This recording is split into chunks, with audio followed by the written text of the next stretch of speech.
This is it. We're here. The climax of the flashback.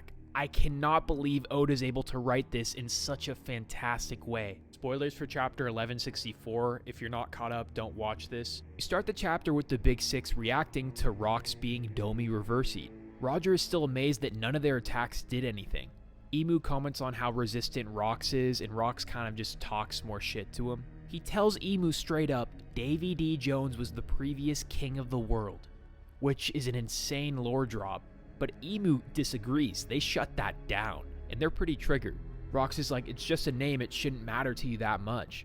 He continues to tease Emu, saying that you're scared that someone's gonna inherit Davy's will and fulfill that promise. He then says, I wonder who scares you the most, Davy D. Jones or Joy Boy? Emu is telling him, shut up. They do not want this type of talk to resurface, and they're really gonna shut this down. Emu starts talking their shit a little bit, telling Rox that they now have found their perfect soldiers in the Giants, which obviously triggers Rox. Emu confirms that the world government is abusing how peaceful Harold is. And it seems that this rage bait tactic allows Emu to get more control over these Domi Reversi demons, which is interesting. Emu then commands Rox to put an end to Davy's dream, whatever that is. Big Mom and Whitebeard are confused. Big Mom goes to check up on him. We then see Rox say, damn it, I'm fading, with what looks like the voice of all things. And you could interpret Big Mom as hearing that, but I think she's just responding to Rox getting up. Emu then tells Rox to annihilate Davy's lineage with your own hand and snuff out all the obstacles. That's a key thing. But the first thing Big Mom notices is Rox's size. She's like, aren't you bigger? So Rox tells his crew, out of the way, there must be blood purged from the pages of history. He jumps up on Kaido's nose with his sword, and he proceeds to thrash Kaido like he's nothing. Clearly, he got a bit of a buff. Big Mom, being that big sister figure, is protective, and she's like, damn it, I thought we were allies. But Rox throws her back like she's nothing. That's when Whitebeard has to lock in.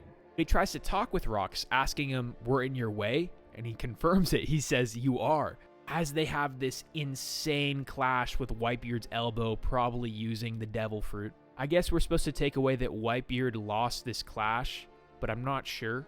But it caused this giant chunk of the mountain to start falling down.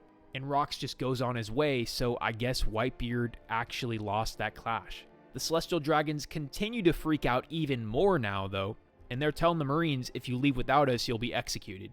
Rayleigh doesn't want to leave without Roger. He's a day one, of course. We can see Shanks sleeping in this treasure chest that the Roger pirates are carrying.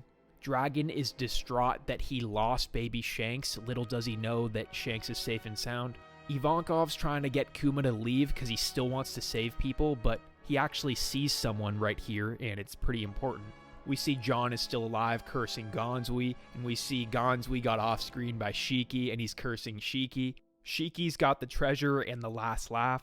Rox has found Eris and Teach, and Eris immediately recognizes this form that Rox is in, and she immediately deduces that Rox lost. So it seems that they were aware of the Domi Reversi power. She blames herself for Rox facing Emu knowing about this power without being ready yet. She's ready to give up and just jump into the ocean, and she thinks it's all over right at this moment as the cannons from the Navy ships also aim at her.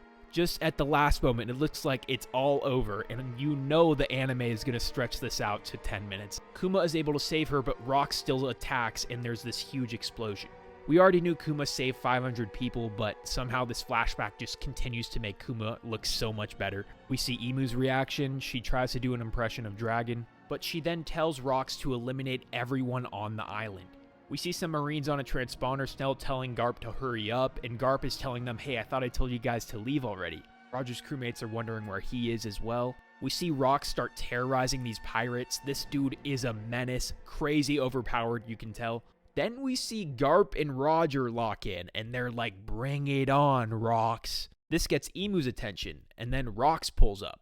Garp is confused what the hell Rox has turned into, a just giant demon, and Roger doesn't want him to attack his crew, which is understandable. Rox then uses the voice of all things again, and he says Roger and Garp's names, and they're hella confused. He's begging them, please kill me. The themes that Oda is exploring in this arc are just so depressing, but brilliant, man. This is just so dark, man. So the last panel of this chapter is Rox rushing at Roger and Garp. We all know how this goes down. Noku already told us that this is where Rox is defeated by Roger and Garp, and it seems that he was actually telling the truth for the most part about the entire incident, just not telling us everything. But I'm just surprised how Oda is able to make each chapter of this flashback be more hype than the next somehow. It's unbelievable. I cannot believe the fact that Rox is going into this fight wanting to lose it, yet he's way stronger than before. I have already addressed Bogard not being here, but like I said, I have faith that he will show up again just because he's with Garp again after God Valley chronologically. It just makes sense. Wait, was he not in the chapter? If you scrub this chapter looking for a character that resembles Bogard, you will stumble across this area. You'll notice a swordsman that's behind Gonzui here, ready to capture him, if you will. Now, if we're supposed to believe this is Bogard, it's very poorly drawn, but it's not like that's anything new for the character. So maybe this is where he was during chapter 1163, I don't know.